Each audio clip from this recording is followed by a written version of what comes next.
第97篇，愛人捨己嘅耶穌。約翰福音8章4至5節，就對耶穌說：夫子，這婦人是正行淫之時被拿的。摩西在律法上吩咐我們把這樣的婦人用石頭打死，你說該把她怎麼樣呢？蘇佐揚牧師曾經形容世上有3種愛：愛人為己、愛人如己、愛人捨己。愛人為己，呢個係好普遍嘅。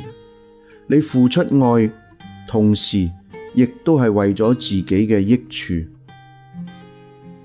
愛人如己，意思係話對待人哋好似對待自己一樣。呢樣嘢並唔容易實踐，因為大多數嘅人都係愛自己更多，體恤自己更多，原諒自己更多。愛人捨己，呢個係極少人可以做到，甚至連父母都好難為仔女完全咁犧牲自己。有啲夫妻喺結婚時許下海誓山盟，但係當困難嚟到，就係大難臨頭各自飛。唯有主耶穌基督，佢係毫無保留嘅，將自己獻俾咗罪人。今日嘅經文描述，有人捉到一個正喺度行淫嘅婦人，就將佢帶到耶穌嘅面前，問耶穌應該點樣對待佢。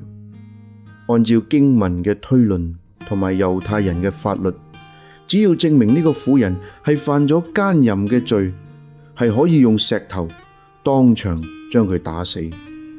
但係耶穌並冇咁做，因為佢重視悔改嘅生命。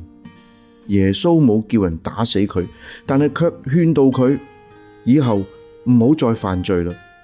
因為將活人打死容易，將死人救活困難。